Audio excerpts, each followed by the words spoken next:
Assalamualaikum warahmatullahi wabarakatuh. Halo semua, kami dari kelompok 8, Pendidikan Nurs tingkat 3C Stikes Budi Luhur Cimahi dengan dosen pengampu Bapak Nurs Arif Ardian Syahman akan mempresentasikan mengenai asuhan keperawatan agregat komunitas dengan penyakit kronik hipertensi. Di sini kami beranggotakan 2 orang, yaitu saya sendiri Amalia Nuraini beserta rekan saya Zal Parudalilah. Baik, tanpa berlama-lama lagi, langsung saja pada pemaparan yang pertama, tinjauan kasus. Di sebuah wilayah kota Bandung, tepatnya di RW 7, Jalan Sukamaju, Kelurahan Mekarjaya, Kecamatan Ujung Berung, dilakukan penelitian pada tanggal 18 sampai 19 September 2024. RW 7 terdiri dari 3 RT, yaitu RT 1, RT 2, dan RT 3. Wilayah ini berbatasan dengan sungai di utara, kawasan pemukiman RW 9 di barat, area perkebunan di selatan, dan jalan raya di timur. Lokasinya berada di daerah dataran rendah dengan kondisi geografis yang sebagian besar digunakan untuk pemukiman dan perkebunan kecil. Jumlah penduduk RW 7 adalah 800 jiwa dengan komposisi 52% laki-laki dan 48% perempuan. Kelompok usia dewasa 19-59 tahun mendominasi dengan jumlah 410 jiwa, 51,3%, penduduk usia bayi 0-1 tahun berjumlah 22 jiwa, 2,8%, balita 1-3 tahun berjumlah 35 jiwa, 4,4%, anak usia prasekolah 3-6 tahun berjumlah 48 jiwa, 6%, anak sekolah 6-11 tahun berjumlah 80 jiwa, 10%, remaja 12-20 tahun berjumlah 140 jiwa, 17,5%, dan lansia lebih dari 60 tahun berjumlah 65 jiwa, 8,1%.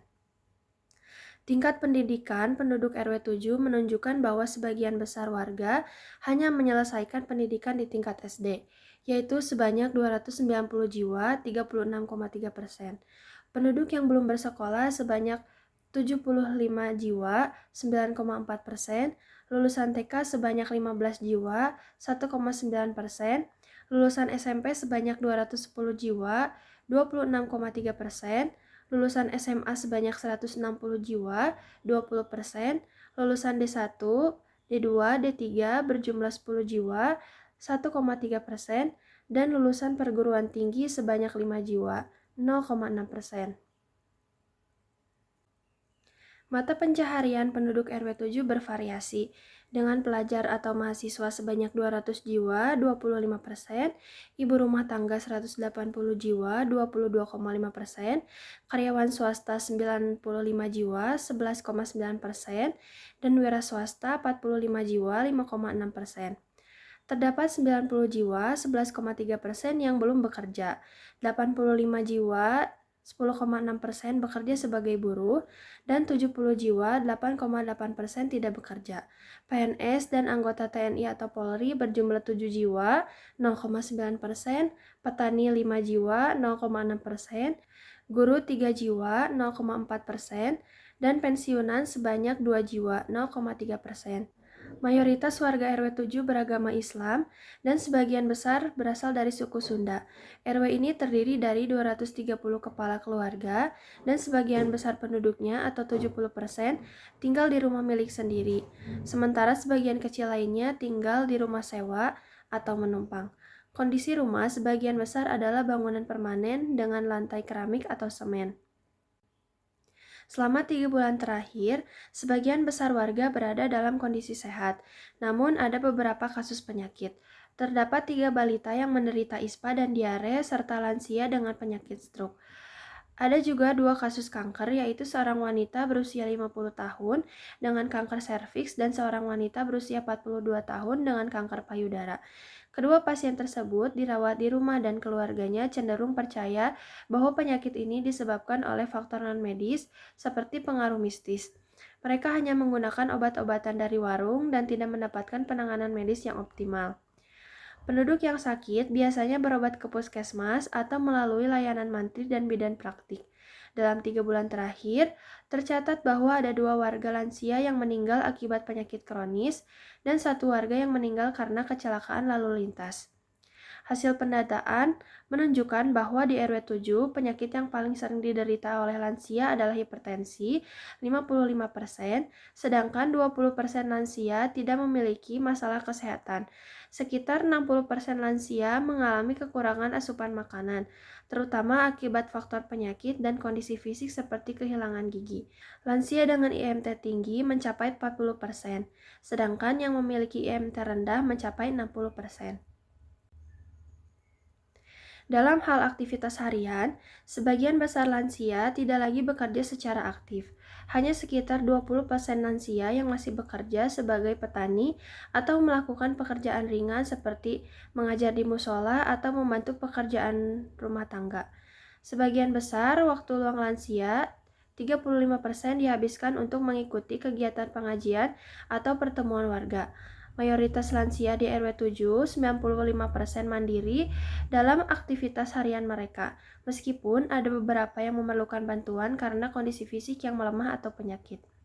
Sebagian besar lansia di RW 7 juga memiliki kebiasaan minum kopi dan merokok yang telah mereka lakukan sejak muda. Mereka merasa bahwa kebiasaan ini sulit dihilangkan karena sudah menjadi bagian dari rutinitas sehari-hari. Dari hasil pemeriksaan, 48% lansia di wilayah ini mengalami gejala depresi ringan hingga sedang berdasarkan instrumen Geriatric Depression Scale atau GDS. Selanjutnya, di sini ada asuhan keperawatan komunitas. Yang pertama itu ada pengkajian. Di sini ada lokasi pengkajiannya, yaitu Jalan Sukamaju, Kelurahan Mekarjaya, Kecamatan Ujung Berung. Di sini ada tanggal pengkajiannya, yaitu 18 September 2024, kelompok 8. Yang pertama itu ada pengkajian visit survey. Di sini ada detail dan temuan.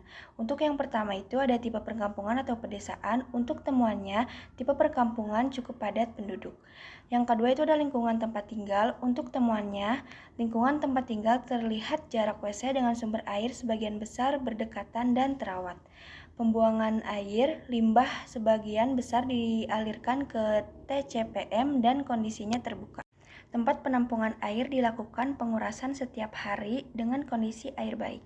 Sampai diangkut 2 minggu sekali oleh petugas sampah dan sebagian terbuka dan tidak kedap air. Dan banyak yang mempunyai kandang ternak yang menempel atau sangat dekat dengan rumah dan terawat. Yang ketiga itu ada umur area perumahan. Untuk temuannya yaitu bangunan rata-rata merupakan rumah lama di mana sebagian besar jenis permanen dengan lantai keramik atau semen. Untuk yang keempat itu ada karakteristik sosial kultural. Untuk temuannya, mayoritas penduduk adalah dewasa yang berstatus pelajar atau mahasiswa, IRT, karyawan swasta, wira swasta, buruh, PNS, TNI atau Polri, dan petani, guru, pensiunan, belum bekerja dan tidak bekerja. Mayoritas penduduknya yaitu asli Sunda dan rata-rata penduduk bekerja sebagai karyawan swasta. Untuk selanjutnya, di sini ada lingkungan. Yang pertama, tampakan umum dan yang kedua, bahaya lingkungan. Untuk temuannya, tampakan umum wilayah ini cukup terawat tetapi kurang bersih dikarenakan beresiko terjadinya pencemaran lingkungan karena air limbah yang dibuang ke TCPM yang terbuka, serta banyak warga yang mempunyai kandang ternak yang menempel dengan rumah. Sampah diangkut 2 minggu sekali oleh petugas, tetapi tempat pembuangan sampah terbuka dan tidak kedap air yang menimbulkan bau tidak sedap dikarenakan sampah yang menumpuk. Untuk selanjutnya yaitu ada stesor lingkungan. Untuk temuannya, kondisi lingkungan kondusif, tidak terjadi kriminalitas, terdapat jadwal ronda setiap malamnya. Selanjutnya di sini ada pelayanan kesehatan. Yang pertama fasilitas kesehatan, yang kedua sumber pelayanan kesehatan pertama. Untuk temuannya, tidak terdapat fasilitas kesehatan di RW 07 baik berupa gedung maupun tenaga kesehatan. Sarana layanan kesehatan yang terdekat ialah Puskesmas Ujung Berung Indah yang berjarak 2,1 km di RW 7 hanya terdapat posyandu dengan menggunakan bangunan madrasah. Yang kedua di sini ada pengkajian inti komunitas. Di sini ada pengkajian inti komunitas dan temuan. Yang pertama di sini ada riwayat. Di sini ada riwayat wilayah. Apakah pernah ada pemekaran wilayah? Berapa usia penduduk yang paling tua di wilayah tersebut? Untuk temuannya di sini wilayah RW 7 tidak mengalami pemekaran. Usia penduduk yang paling tua di wilayah tersebut adalah lebih dari 60 tahun. Selanjutnya di sini ada demografi, ada usia dan jenis kelamin kelompok atau komunitas yang dibina, ada ras atau etnik. Untuk temuannya, jumlah kakak di RW 7 sebanyak 230 kakak, penduduk mayoritas usia dewasa. Di wilayah ini terdapat pelajar atau mahasiswa, IRT, karyawan swasta, wira swasta, buruh, PNS, TNI atau Polri, petani, guru pensiunan yang belum bekerja dan tidak bekerja. Lanjutannya, ada tingkat pendidikan, status pekerjaan, dan tingkat penghasilan masyarakat.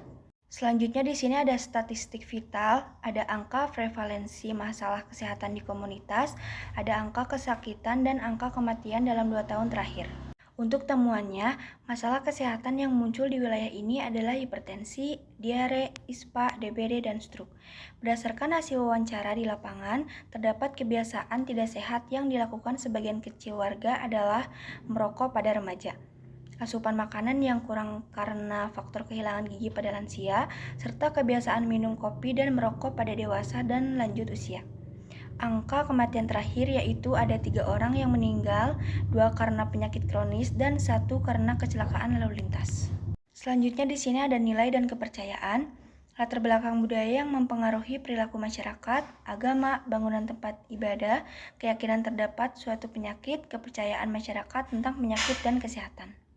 Untuk temuannya, mayoritas masyarakat di RW 7 adalah beragama Islam dan terdapat 1 masjid dan 1 musola. Untuk masjid terletak di RT 1 dan musola di RT 2 serta terdapat 1 madrasah untuk pengkajian yang dilaksanakan 2 kali dalam seminggu, sedangkan untuk yang non-muslim sangat minoritas dari penduduk yang ada dan belum ada tempat beribadah. Hasil observasi masyarakat RW 7 berperilaku baik, saling menghormati dan bersikap sesuai norma dan adat istiadat yang ada, serta menjalani ibadah sesuai dengan keyakinan yang mereka miliki. Selanjutnya di sini ada pengkajian 8 subsistem komunitas. Pengkajian subsistem 1 yaitu lingkungan dan temuannya. Di sini yang pertama itu ada infeksi, peta RW rawan masalah kesehatan di RW yang dikelola, adanya pasar, tempat rekreasi, data windshield survey. Untuk temuannya, tidak ada peta rawan masalah di wilayah ini, tidak ada pasar di RW 7. Untuk lingkungan, pembuangan limbah, sampah, dan kandang ternak yang menempel ke rumah harus dikelola lebih lanjut lagi dan tidak terdapat tempat rekreasi. Untuk yang kedua, ada tanda vital, yaitu kondisi iklim atau cuaca, kondisi lingkungan, dan rumah. Untuk temuannya, iklim di wilayah ini adalah tropis. Kondisi lingkungan di sini harus ditingkatkan kembali kebersihannya karena sebagian masyarakat mempunyai kandang ternak yang menempel dengan rumah atau sangat dekat dengan rumah. Pengelolaan tempat sampah dan limbah yang terbuka dan tidak kedap air ini dapat menyebabkan terjadinya lingkungan yang tidak sehat dan dapat menimbulkan penyakit lainnya. Selanjutnya ada sistem review, dukungan sosial dari keluarga, kelompok, maupun masyarakat sekitarnya. Ada observasi sistem sosial seperti perumahan, tempat ibadah, tempat bisnis, dan lain-lain. Untuk temuannya, di wilayah RW 7 terdapat kader aktif untuk membantu kegiatan RW dan posyandu, terdapat kegiatan gotong royong oleh warga RW 7 dan pelaksanaan pengajian oleh ibu-ibu di madrasah secara rutin. Selanjutnya di sini ada pengkajian subsistem 2 yaitu pelayanan kesehatan dan sosial. Di sini ada jenis pelayanan yang diberikan atau fasilitas di ekstra dan intra community, ada harga, waktu pelayanan, siapa pemberi pelayanan atau tenaga kesehatan, karakteristik pengguna pelayanan, angka statistik jumlah pengguna setiap hari, mingguan dan bulanan, keadekuatan, aksesibilitas dan penerimaan fasilitas oleh pengguna pelayanan, dan kegiatan posyandu atau waktu kegiatan dan penyuluhan yang diberikan di posyandu. Untuk temuannya, terdapat puskesmas yang berjarak 2,1 km dari RW 7, kader aktif melakukan kegiatan posyandu, dan puskesmas bisa dijangkau oleh kendaraan pribadi. Belum terdapatnya posyandu lansia atau posbindu di area ini sehingga belum ada pelayanan kesehatan sosial untuk para lansia. Selanjutnya ada pengkajian subsistem 3 yaitu ekonomi. Di sini ada status pekerjaan penduduk, persen bekerja, persen tidak bekerja, persen pensiun. Kategori pekerjaan penduduk atau jenis pekerjaan, rata-rata pendapatan keluarga per bulan, rata-rata pengeluaran keluarga per bulan, kemampuan keluarga penyediaan makanan bergizi, tabungan kesehatan, alokasi dana untuk kebutuhan pangan. Untuk temuannya, sebagian besar penduduk yaitu pelajar atau mahasiswa sebanyak 200 jiwa atau 25%, ibu rumah tangga 180 jiwa atau 22,5%, karyawan swasta 95 jiwa atau 11,9%, dan wira swasta 45 jiwa atau 5,6%. Terdapat 90 jiwa atau 11,3% yang belum bekerja, 85 jiwa atau 10,6% bekerja sebagai buruh, dan 70 jiwa atau 8,8% tidak bekerja. PNS dan anggota TNI atau Polri berjumlah 7 jiwa atau 0,9%, petani 5 jiwa atau 0,6%, guru 3 jiwa atau 0,4%, dari pensiunan sebanyak 2 jiwa atau 0,3%. Sebagian keluarga menyediakan makanan bergizi, tetapi masih banyak keluarga yang belum mengetahui makanan yang kaya akan nutrisi. Selanjutnya ada pengkajian subsistem 4, yaitu keamanan dan transportasi. Yang pertama itu ada keamanan, ada pelayanan polisi, kebakaran, sanitasi atau sumber air, kualitas air, pembuangan limbah, kualitas udara, adanya polusi udara, keamanan makanan, jajanan. Untuk temuannya, dilaksanakan dengan bergantian ronda setiap malamnya, tidak memiliki alat pemadam kebakaran, memiliki ventilasi yang cukup, sumber air RW 7 yaitu sumur dan penyediaan air minum sebagian besar menggunakan PDAM dan pengelolaan air minum dimasak. Kualitas air tidak berbau, tidak berasa, dan tidak berwarna. Tempat sampah diangkut 2 minggu sekali dengan sebagian sampah terbuka dan tidak kedap air, serta air limbah juga terbuka. Yang kedua yaitu transportasi. Ada jenis transportasi yang digunakan oleh masyarakat, pelayanan transportasi, jumlah penduduk yang mengalami keterbatasan dalam hal transportasi, dan kondisi jalan. Untuk temuannya, jenis transportasi yang digunakan mayoritas menggunakan kesadaran pribadi. Beberapa warga ada yang tidak memiliki kendaraan dan memanfaatkan ojek untuk berpergian. Selanjutnya, pengkajian subsistem 5 yaitu politik dan pemerintahan. Di sini ada kebijakan pemerintahan setempat dalam mengatasi masalah kesehatan yang ada di masyarakat, kegiatan yang telah dilakukan oleh pemerintah untuk meningkatkan status kesehatan masyarakat, dan kemitraan yang dilakukan dalam menanggulangi masalah kesehatan. Untuk temuannya, penanggung jawab kesehatan masyarakat yaitu Puskesmas Ujung Berung Indah, Posyandu, dan dibantu oleh kader. Belum ada upaya kesehatan masyarakat untuk remaja ataupun dewasa, dan belum berjalannya untuk program Posyandu, lansia, atau Posbindu. Selanjutnya di sini ada pengkajian subsistem 6 yaitu komunikasi. Di sini ada media komunikasi yang dimiliki oleh keluarga atau koran, televisi, radio. Di sini ada alat komunikasi yaitu telepon, media komunikasi di masyarakat atau arisan, pengajian, dan lain-lain. Itu konsultasi dengan tenaga kesehatan dalam mengatasi masalah kesehatan. Untuk temuannya, mayoritas warga RW 7 memiliki alat komunikasi berupa handphone, hanya sebagian kecil warga yang belum punya handphone pribadi. Terdapat kegiatan pengajian di madrasah, ketika mengalami sakit, warga pergi ke pelayanan kesehatan atau puskesmas yang berjarak 2,1 km. Selanjutnya di sini ada pengkajian subsistem 7 yaitu pendidikan. Di sini ada persentase keluarga yang buta huruf, fasilitas pendidikan atau informasi yang ada di masyarakat yang dapat dimanfaatkan oleh keluarga seperti koran, dinding, dan perpustakaan. Untuk temuannya, tidak terdata orang atau warga yang mengalami buta huruf, tidak ada papan informasi, namun bila ada informasi akan diumumkan di masjid. Selanjutnya di sini ada pengkajian subsistem 8 yaitu rekreasi. Di sini ada kebiasaan makan bersama di luar rumah, makanan yang sering dikonsumsi saat makan di luar, kebiasaan rekreasi, sarana rekreasi, dan jenis rekreasi yang ada di keluarga maupun masyarakat. Untuk temuannya, berdasarkan hasil observasi di RW 7 Jalan Sukamaju, Kelurahan Mekarjaya tidak terdapat tempat rekreasi. Selanjutnya di sini ada pengkajian persepsi. Ada pengkajian persepsinya dan temuannya. Di sini ada persepsi komunitas.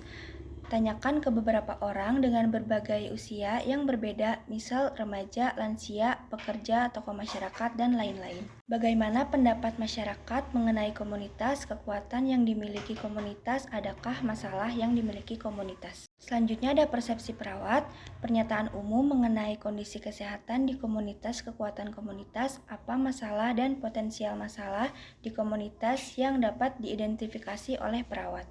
Untuk temuannya, menurut kader RW 7, masalah yang dimiliki oleh penduduk adalah penyakit yang berhubungan dengan gaya hidup kurang sehat, seperti asupan makanan yang kurang, memakan makanan tinggi garam dan tidak mempunyai pantangan makanan, jarang mengonsumsi lauk pauk dan buah-buahan, dan kebiasaan yang sulit dihentikan oleh lansia, yaitu merokok.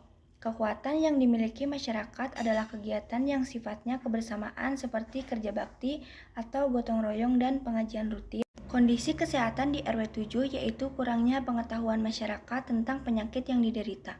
Kurangnya pengetahuan masyarakat terdapat penggunaan alat kontrasepsi dan beresiko terjadinya pencemaran lingkungan dikarenakan air limbah yang dibuang ke TCPM dan terbuka, lalu banyak warga yang mempunyai kandang ternak yang menempel dengan rumah dan tempat pembuangan sampah yang terbuka, berisiko terjadinya lingkungan yang tidak sehat dan dapat menimbulkan penyakit lainnya. Selanjutnya ada format analisis data dan diagnosis. Yang pertama ada problem ketidakefektifan manajemen komunitas. Dengan data, dokumen tidak tersedia, angka tidak tersedia, observasinya, tampakan umum wilayah ini cukup terawat tetapi kurang bersih dikarenakan berisiko terjadinya pencemaran lingkungan karena air limbah yang dibuang ke TCPM yang terbuka. Lalu banyak warga yang mempunyai kandang ternak yang menempel dengan rumah, sampah diangkut 2 minggu sekali oleh petugas, tetapi tempat pembuangan sampah terbuka dan tidak kedap air yang menimbulkan bau tidak sedap dikarenakan sampah yang menumpuk. Kondisi lingkungan terawat, tetapi kurang bersih dikarenakan air limbah yang dibuang ke TCPM yang terbuka, serta banyak warga yang mempunyai kandang ternak yang menempel dengan rumah dan tempat pembuangan sampah yang terbuka. Untuk wawancara, masalah kesehatan yang muncul di wilayah ini yaitu hipertensi pada lansia.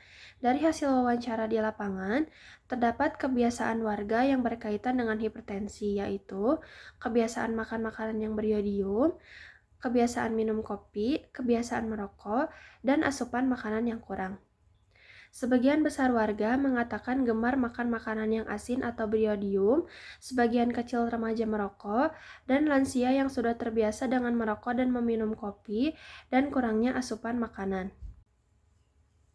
Untuk problem berikutnya yaitu ada defisiensi kesehatan komunitas dengan data, dokumen, belum terdapatnya posyandu lansia atau posbindu di RW 7 sehingga belum ada pelayanan kesehatan sosial untuk para lansia.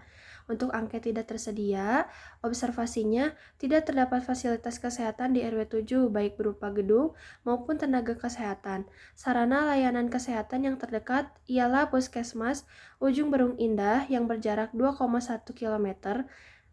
Di wilayah RW 7 hanya terdapat posyandu dengan menggunakan bangunan madrasah. Lalu untuk wawancara, penanggung jawab kesehatan masyarakat yaitu Puskesmas Ujung Berung Indah, posyandu dan dibantu oleh kader. Belum ada upaya kesehatan masyarakat untuk remaja ataupun dewasa dan belum berjalannya program posyandu lansia atau posbindu. Selanjutnya ada scoring prioritas diagnosis keperawatan komunitas.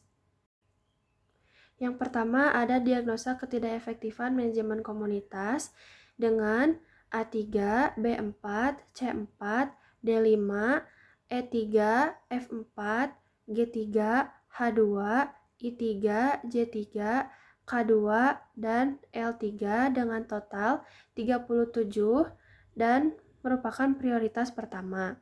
Yang kedua, ada defisiensi kesehatan komunitas dengan A3, B4, C3, D3, E3, F4, G3, H2, I3, J3, K2, dan L3 dengan total 36 dan merupakan prioritas kedua. Berikutnya yaitu ada keterangan pembobotan. 1 sangat rendah, 2 rendah, 3 cukup, 4 tinggi, dan 5 sangat tinggi.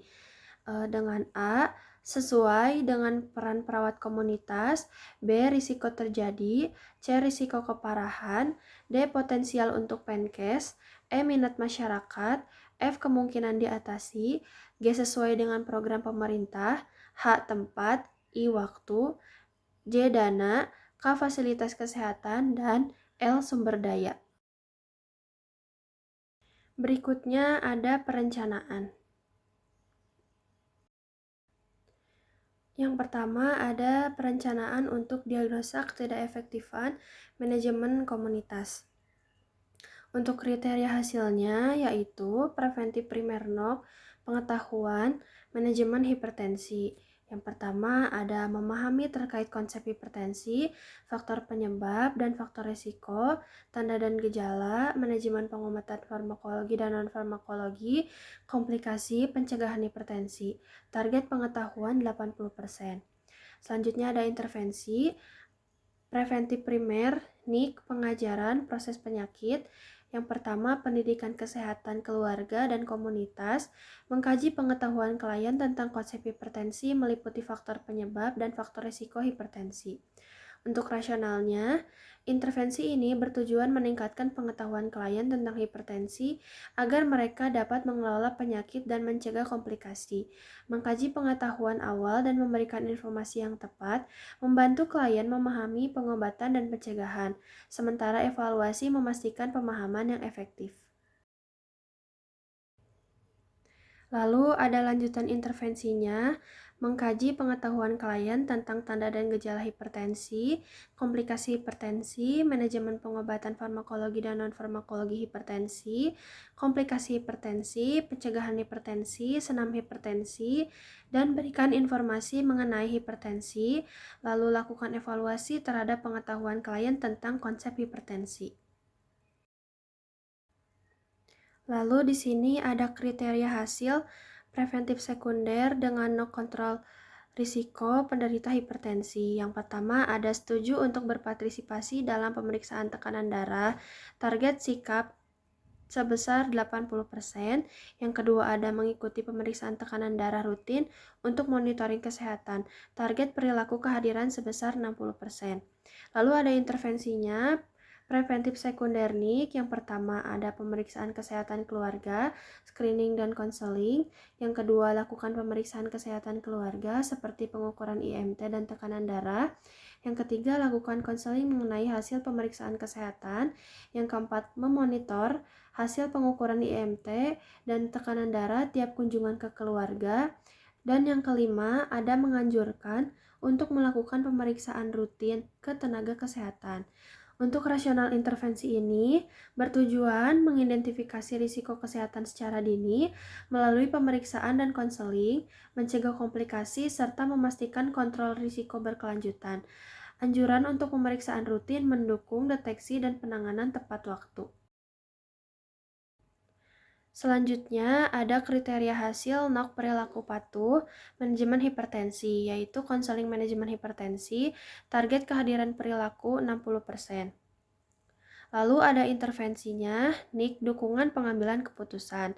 Yang pertama, tentukan apakah ada perbedaan pendapat atau pandangan dari masyarakat dengan penyedia perawatan kesehatan. Yang kedua, membantu masyarakat mengklarifikasi nilai dan harapan yang mungkin akan membantu dalam membuat pilihan.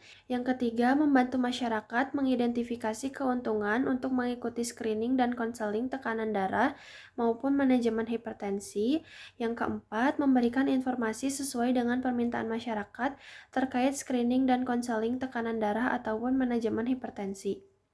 Untuk rasionalnya, intervensi ini bertujuan untuk menyelaraskan pemahaman antara masyarakat dan penyedia perawatan kesehatan, mendukung pengambilan keputusan yang tepat, serta meningkatkan partisipasi masyarakat dalam screening dan manajemen hipertensi melalui informasi yang sesuai dengan kebutuhan mereka.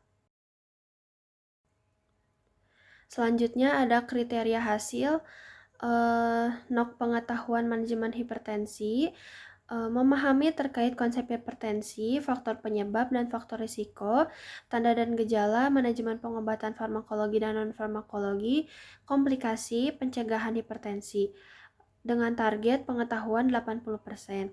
Untuk intervensinya yaitu NIK pengajaran peresepan obat-obatan. Yang pertama ada pengajaran manajemen hipertensi farmakologi, obat antihipertensi, dan non-farmakologi, konsumsi semangka dan mentimun untuk terapi penurunan tekanan darah. Yang kedua ada mengkaji pengetahuan masyarakat mengenai manajemen hipertensi, pengobatan farmakologi, obat antihipertensi, manajemen pengobatan farmakologi, konsumsi semangka dan mentimun untuk terapi penurunan tekanan darah. Untuk rasionalnya, intervensi ini bertujuan meningkatkan pemahaman masyarakat tentang manajemen hipertensi, baik melalui obat antihipertensi maupun konsumsi makanan tertentu. Edukasi ini bertujuan meningkatkan kepatuhan pengobatan serta mencegah komplikasi melalui monitoring tekanan darah dan anjuran perawatan medis jika diperlukan. Lalu di sini ada lanjutan intervensi yang ketiga, yaitu memberikan terapi konsumsi semangka dan mentimun untuk menurunkan tekanan darah.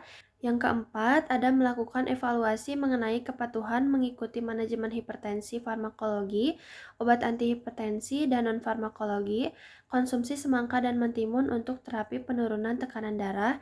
Yang kelima, ada memonitor tekanan darah maupun pada klien yang tidak teratur dalam pengobatan. Dan yang keenam, ada menganjurkan klien ke rumah sakit apabila obat habis atau terjadi gejala-gejala yang lain dari hipertensi.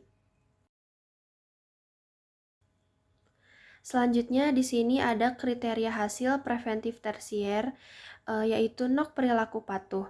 Aktivitas yang disarankan, yang pertama berpartisipasi dalam aktivitas fisik yang ditentukan, target perilaku sebesar 60%, yang kedua melaporkan gejala yang dialami dan melaporkan obat habis kepada tenaga kesehatan.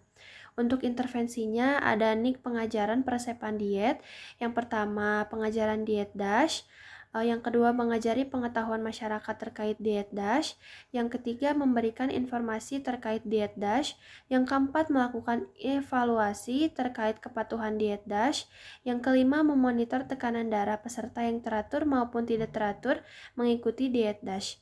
Untuk rasionalnya, intervensi ini adalah untuk meningkatkan pemahaman masyarakat tentang diet DASH guna menurunkan tekanan darah. Edukasi dan monitoring bertujuan meningkatkan kepatuhan terhadap diet ini dan mengevaluasi efektivitasnya dalam manajemen hipertensi. Selanjutnya di sini ada intervensi preventif tersier, yaitu NIK pengajaran peresepan latihan. Yang pertama senam hipertensi, yang kedua mengajarkan praktek senam hipertensi, yang ketiga mengevaluasi kemampuan dan kemandirian senam hipertensi, dan yang keempat ada berdiskusi dengan keluarga untuk membuat jadwal. Rasionalnya, intervensi ini adalah untuk meningkatkan keterampilan masyarakat dalam senam hipertensi untuk mengelola tekanan darah serta mendorong kemandirian dan konsistensi melalui evaluasi kemampuan dan penjadwalan bersama keluarga. Yang kedua, ada diagnosa defisiensi kesehatan komunitas dengan kriteria hasil preventif primer, yaitu NOK kompetensi komunitas. Yang pertama, kolaborasi antar kelompok komunitas dan lintas sektor untuk menyelesaikan masalah hipertensi di masyarakat dengan pembuatan program pengendalian penyakit tidak menular atau PTM. Yang kedua, masyarakat setuju untuk mengadakan posbindu PTM di RW 7. Dan yang ketiga, ada pembuatan proposal pengusulan posbindu PTM. Lalu ada intervensinya preventif primer berupa NIK pengembangan program. Yang pertama ada pengusulan pengadaan posbindu PTM, seperti membantu masyarakat dan lintas sektor untuk mengidentifikasi masalah kesehatan yaitu hipertensi di RW 7, memberikan pengusulan program posbindu PTM sebagai alternatif dalam mengatasi prevalensi penderita hipertensi di RW 7, lalu menjelaskan tujuan, manfaat, sasaran, dan identifikasi sumber daya yang dapat terlibat dalam memfasilitasi terlaksananya program posbindu PTM. Untuk rasionalnya sendiri, intervensi ini bertujuan untuk mengatasi hipertensi di RW 7 dengan mengusulkan program posbindu PTM, melibatkan masyarakat dan lintas sektor untuk menjelaskan tujuan, manfaat, dan sumber daya yang diperlukan agar program berhasil menurunkan prevalensi hipertensi. Lalu di sini juga ada kriteria hasil preventif sekunder, NOK status kesehatan komunitas. Yang pertama ada pengetahuan kader setelah diberikan penjelasan pengukuran tekanan darah, target pengetahuan 80%. Yang kedua, peningkatan pengetahuan kader terkait pengukuran tekanan darah melalui hasil pretest dan posttest, kenaikan sebesar 20%. Yang ketiga, ada peningkatan kemampuan atau skill kader dalam pengukuran tekanan darah, target perilaku skill kader 60%. Dengan intervensi preventif sekundernya, NIK dukungan pengambilan keputusan. Yang pertama ada Tentukan apakah ada perbedaan pendapat atau pandangan dari kader dengan penyedia perawatan kesehatan. Yang kedua, membantu kader mengklarifikasi nilai dan harapan yang mungkin akan membantu dalam membuat pilihan. Yang ketiga, membantu kader mengidentifikasi keuntungan untuk mengikuti pelatihan pengukuran tekanan darah. Yang keempat, ada memberikan informasi sesuai dengan permintaan kader terkait pelatihan pengukuran tekanan darah. Rasionalnya, intervensi ini bertujuan untuk menyelaraskan pemahaman antara kader dan penyedia perawatan kesehatan, membantu kader mengklarifikasi nilai dan harapan, serta memahami manfaat pelatihan pengukuran tekanan darah guna mendukung pengambilan keputusan yang lebih baik. Selanjutnya di sini ada lanjutan kriteria hasil yang keempat. Kader setuju untuk berpartisipasi dalam pelatihan pengukuran tekanan darah sebagai pengembangan program di masyarakat, target sikap 60%, dan yang kelima ada peningkatan partisipasi kader untuk mengikuti pelatihan pengukuran tekanan darah, target perilaku kehadirannya 60%. Lalu di sini ada kriteria hasil preventif tersier, NOC kontrol resiko komunitas penyakit kronik, yaitu penyediaan program pendidikan publik tentang pencegahan komplikasi dan kekambuhan penyakit hipertensi kepada masyarakat khusus penderita hipertensi dengan target pengetahuan 60%. Intervensinya ada preventif tersier, yaitu NIK pendidikan kesehatan, berupa penyuluhan pencegahan komplikasi dan kekambuhan hipertensi, seperti mengkaji pengetahuan klien tentang meliputi komplikasi hipertensi, pencegahan komplikasi hipertensi, strategi pencegahan kekambuhan hipertensi, lalu berikan informasi mengenai pencegahan komplikasi dan kekambuhan penyakit hipertensi, dan lakukan evaluasi terhadap pengetahuan klien tentang pencegahan komplikasi dan kekambuhan penyakit hipertensi. Rasionalnya sendiri, intervensi ini bertujuan untuk meningkatkan pengetahuan klien tentang komplikasi dan pencegahan kekambuhan hipertensi, serta mendorong tindakan pencegahan yang efektif melalui penyuluhan dan evaluasi pemahaman mereka. Selanjutnya di sini ada terapi modalitas. Yang pertama di sini ada senam hipertensi. Salah satu cara pencegahan hipertensi yang dapat dilakukan adalah dengan menerapkan pola hidup sehat, termasuk menjaga keseimbangan gizi, menghindari merokok, mengelola stres, memantau tekanan darah, dan berolahraga secara teratur. Dengan olahraga yang disarankan, termasuk senam hipertensi, sangat bermanfaat untuk menurunkan tekanan darah. Latihan fisik ini meliputi aktivitas seperti jalan kaki, bersepeda, atau pekerjaan rumah tangga yang ringan, yang dapat membantu menjaga kebugaran tubuh. Senam hipertensi memiliki tujuan utama untuk meningkatkan aliran darah dan suplai oksigen ke otot-otot, termasuk otot jantung. Menurut Hernawan dan Roshid 2017, menjelaskan bahwa dengan rutin melakukan senam, tekanan darah dapat menurun secara signifikan, terutama jika dilakukan minimal 40 menit per sesi, 3 kali seminggu selama beberapa minggu.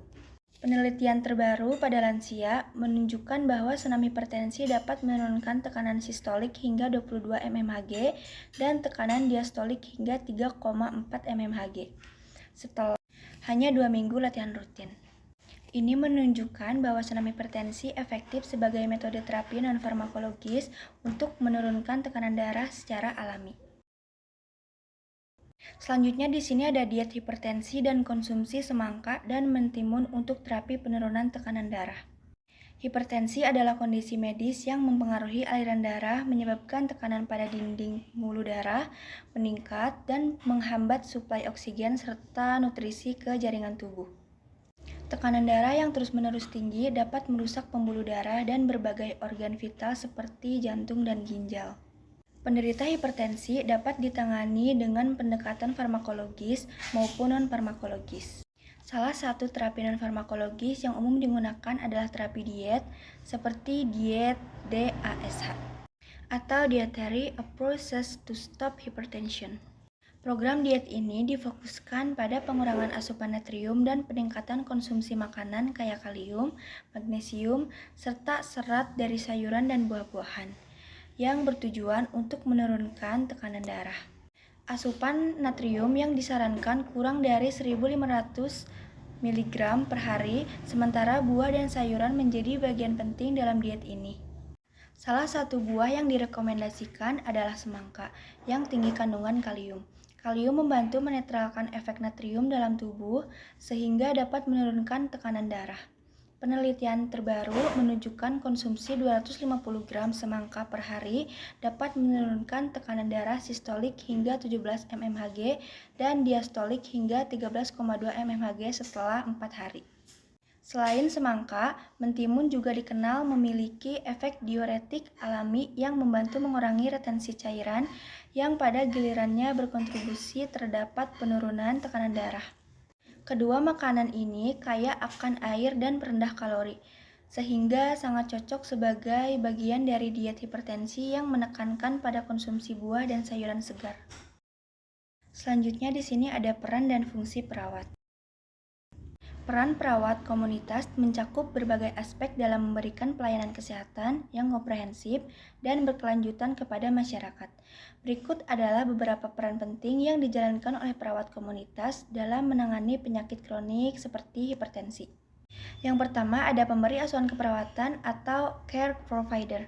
Perawat komunitas berperan dalam memberikan asuhan keperawatan komprehensif dan holistik kepada penderita hipertensi, termasuk pemantauan tekanan darah secara rutin, pemberian obat sesuai dengan anjuran dokter, serta edukasi mengenai pola makan sehat dan aktivitas fisik. Peran ini sangat penting dalam memastikan kepatuhan pasien terhadap terapi hipertensi dan mencegah komplikasi. Yang kedua itu ada pendidik kesehatan atau edukator. Perawat komunitas juga berperan sebagai pendidik, memberikan penyuluhan kepada penderita hipertensi tentang pentingnya perubahan gaya hidup seperti diet rendah garam, manajemen stres, dan berhenti merokok. Hal ini sesuai dengan pandangan Rizky et al. 2023 yang menekankan bahwa edukasi yang tepat dapat meningkatkan kesadaran pasien mengenai pengendalian tekanan darah. Yang ketiga, konselor. Sebagai konselor, perawat membantu pasien hipertensi dalam memahami kondisi mereka, memberikan dukungan emosional, serta mendorong pasien untuk mengikuti anjuran medis. Peran ini sangat penting dalam membantu pasien mengatasi kecemasan dan stres yang sering terkait dengan diagnosis hipertensi. Yang keempat itu ada panutan atau role model. Perawat komunitas harus menjadi contoh yang baik dalam menerapkan gaya hidup sehat. Dalam menangani hipertensi, mereka menunjukkan kepada pasien pentingnya aktivitas fisik, menjaga pola makan, dan menghindari konsumsi alkohol berlebihan.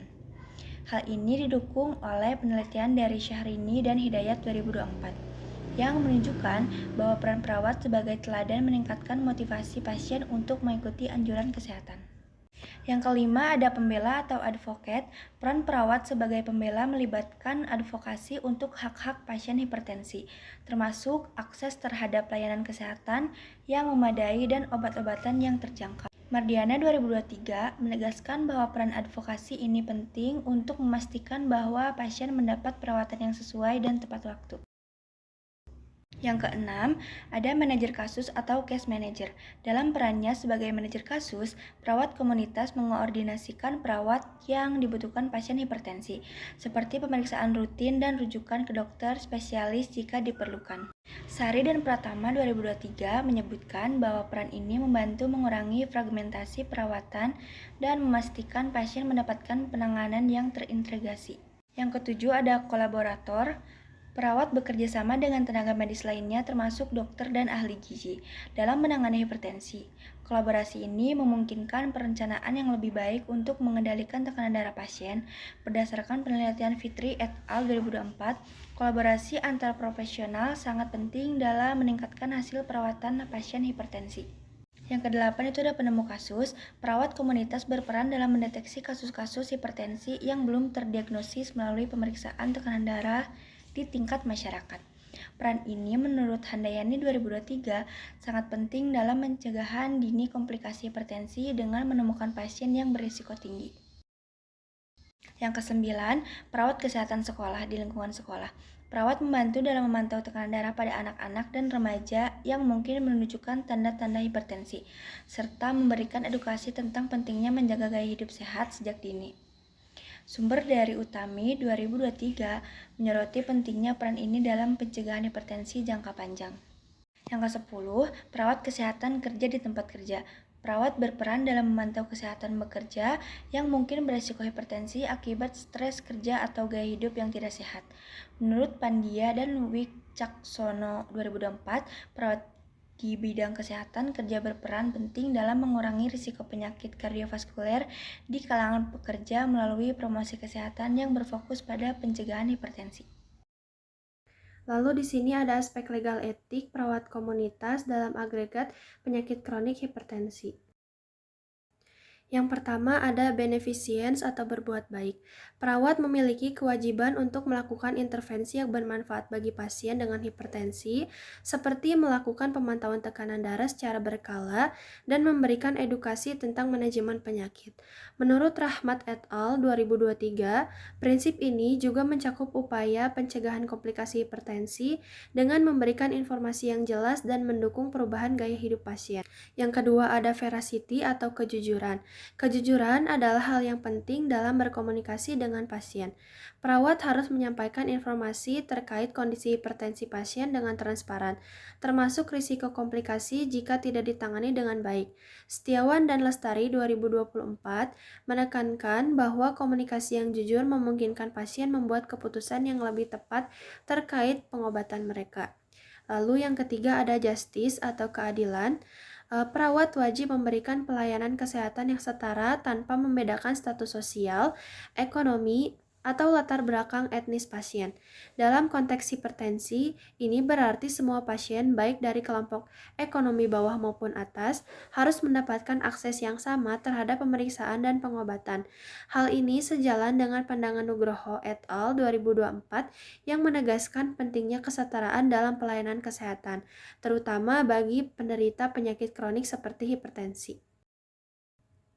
Selanjutnya, yang keempat ada non-maleficence atau mencegah bahaya.